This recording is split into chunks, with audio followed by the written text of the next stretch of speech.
Ayun, Jollibee. Ang ganda ng Jollibee, oh. Ano? Binagay sa design. Bawat sulok ng Pilipinas ay may kwento. Mula sa tuktok ng bundok, sa malalayang pulo, hanggang sa makulay na kalsada ng mga lungsod. Merong isang hindi natatapos na paglalakbay. Dahil sa bawat hakbang, sa bawat destinasyon, may isang bagong kwento na naghihintay. Ang bawat tagpo ay nagpapaalala ng kung gaano kahalaga ang pagmamahal sa sariling bayan.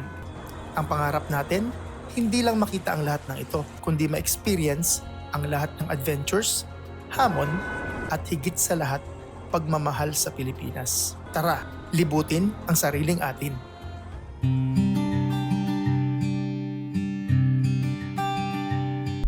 Good morning again mga Pards and mga Mars. Welcome sa ating very exciting na coverage sa next region na pupuntahan natin. So kakatapos nga lang natin ng Las Piñas or ng Metro Manila coverage sa mga previous episode natin. And we are very excited. Probinsya na tayo. So nakakatuwa dahil at nakaka-challenge din.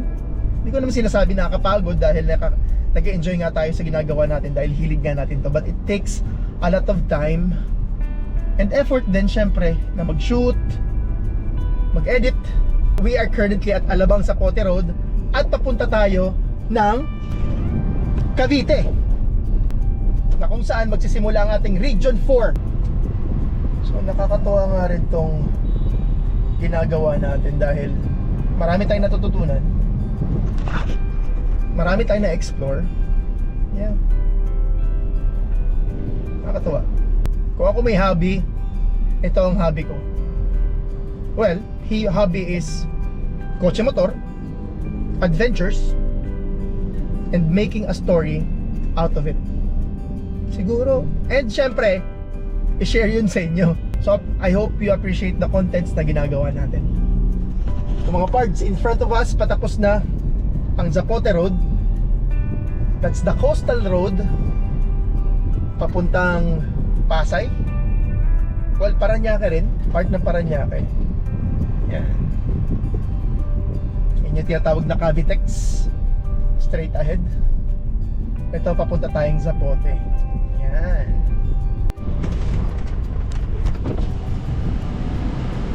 Old design na Jollibee. Yan.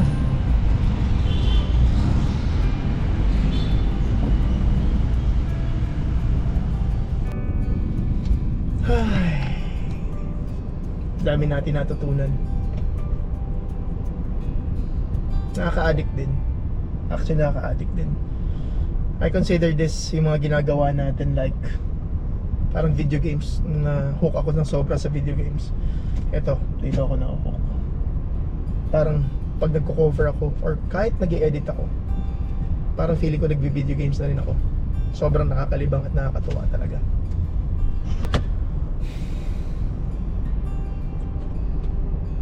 In front of us, papuntang right side, that's papuntang Paranaque, C5 extension.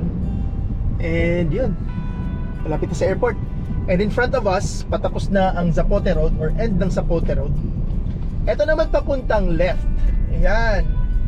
This starts our coverage for Region 4A. Ibang probinsya na tayo. Ganda na Jollibee to. Imagine mo yung mga walls na to. Sinauna pa. Makatabi nga. Tabi na muna. Matagal ko nang gusto gawin to. Pangawakan ko man lang kung ay totoo. Totoong adobe nga. Imagine mo, ilang taon na kaya tong mga bakod na to. Yan, so mga Pards, we are currently at road papuntang Bacoor. Yan, it's Bacoor area. Ay, bilis na mga jeep. Okay. Adventure natin may halong kalokohan din minsan. Diba? So drive na tayo. Off to Bacoor!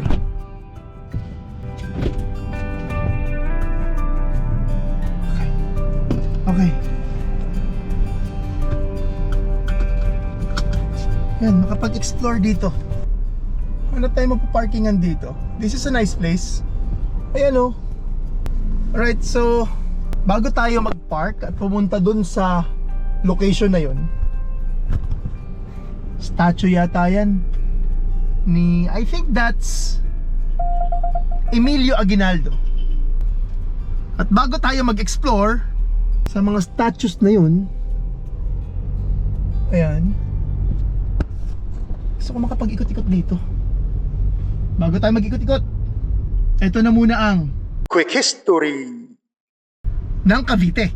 Our first province, the gateway to the south, the land where the Philippine independence was born. Welcome to Cavite. Cavite was officially founded as a province in 1614 during the Spanish colonial period. But long before that, the land was already thriving. Home to coastal communities, traders, and warriors. Ganon katindi at katatapang ang mga Caviteño. Cavite was later become the heart of the Philippine Revolution, earning its title as the historical capital of the Philippines. The name Cavite is believed to come from the Tagalog word kawit, meaning hook, describing the hook-shaped land na malapit sa Manila Bay. The Spanish pronounced kawit as kavit kasi nga sa ibang bansa, ang W pronounced as V, parang sa Volkswagen, and the name was stuck. So yes, Cavite is literally shaped by history and geography. Cavite is one of the most populated provinces in the Philippines with over 4.3 million people. Land area about 1,400 square kilometers. Fun comparison, Cavite is smaller than Quezon Province but far more densely populated and feels like an extension of Metro Manila.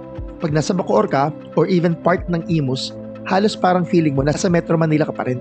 Cavite is composed of 8 cities and 15 municipalities. Notable cities such as Bacoor, Dasmariñas, Imus, General Trias, Trece Martires, Cavite, Carmona, and Tagaytay. Yes, Tagaytay is part of Cavite Province. From historic towns to fast-growing urban centers, Cavite produced some of the country's greatest heroes and icons, like from Kawit, Emilio Aguinaldo, the first Philippine president, with noveleta roots, Andres Bonifacio, our revolutionary leader, Diego and Gabriela Silang, at sa mga celebrity or artista naman, Alden Richards was raised in Cavite, as well as Ding Dong Dantes na merong roots dito sa Cavite. Cavite may not be mountainous, but it has iconic highlands like Mount Pico de Loro, others call it Palay-Palay in Ternate. Nandyan din ang Mount Marami sa Magallanes, and Mount Mataas na Gulod in Tagaytay area. These mountains mark Cavite's transition from coastal plains to the Tagaytay Ridge. The highest area in Cavite are found in Tagaytay City, part of the Tagaytay Ridge, sitting at around 600 to 700 meters above sea level. That's why Tagaytay has cooler weather, foggy mornings, and the best view of Taal Volcano. Cavite is packed with experiences. Bisita kayo sa Aguinaldo Shrine sa Kawit, Tagaytay Ridge and People's Park sa Tagaytay, Corregidor Island, Historic Military Island, Pico de Loro Beach and Cove, Cavite City Heritage Trail, at meron din dito mga food trip spots like Cavite-style seafood, bulalo sa Tagaytay, and fresh coffee and local pastries. Interesting facts about Cavite, this is the birthplace of the Philippine independence on June 12, 1898. This is also the home of many mutinies and revolts against Spain. Cavite is one of the fastest urbanizing provinces in the country, known as the gateway between Metro Manila and Calabarzon. Cavite is not just our first province, it is the start of our story. A land of heroes, a land of change, a land that reminds us before we move forward. We must remember where freedom began. This is Cavite, and this is our first episode of our Calabarzon journey.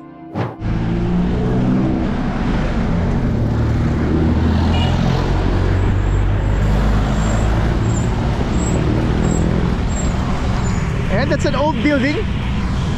Nice.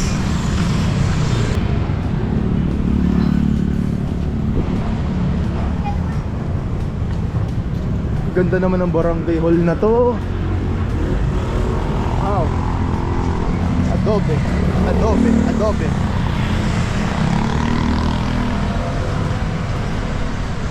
Alright mga parts, we are walking dito sa park. Ayan, oh. Wow. So this is the Battle of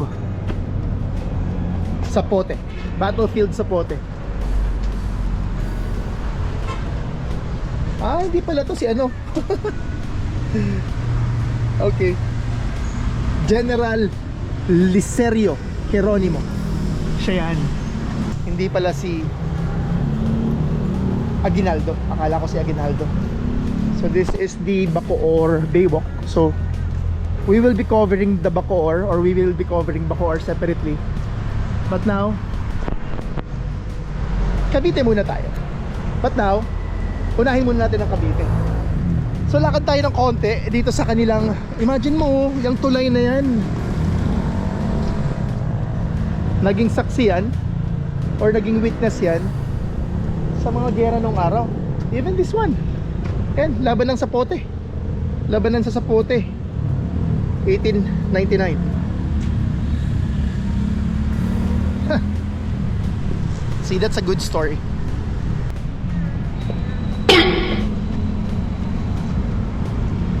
Wow. Sige. Imagine mo, that's an old bridge. Ano? Sinaunang tulay pa. May patay na aso. May patay na aso. So ito naman, this is what? This is what? A statue of... This is a statue of what? Wala nakalagay. Wala nakalagay. Okay. Umikot na tayo. Wala nakalagay. Ano kaya to statue na to? Uy!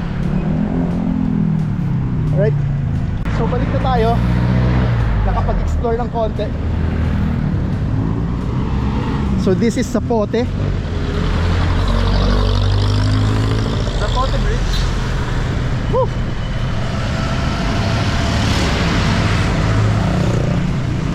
Yan ang traffic ng Bacoor. Bayan. Okay. Alright.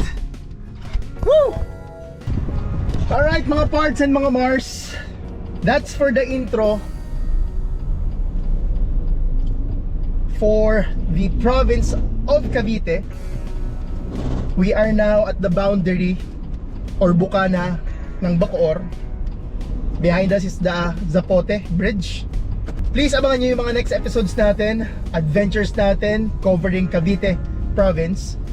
Kasama na yung mga builds natin and other rides natin.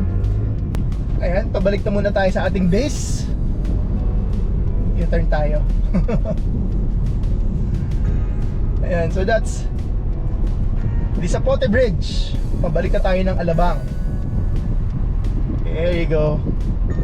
Okay, kakatuwa. Please do watch our future episodes for our coverage or adventures ng libutin ng sariling atin. Yan, that's Alabang Zapote Road already. Pabalik na tayo. If you like this video, please give it a thumbs up, and please do not forget to subscribe to the channel para updated kayo sa mga videos at adventures natin.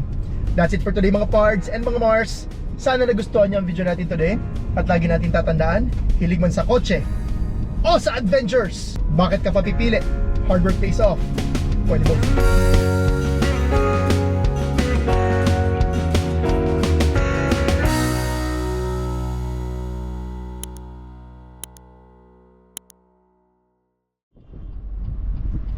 Wow, bawal magtapon ng basura.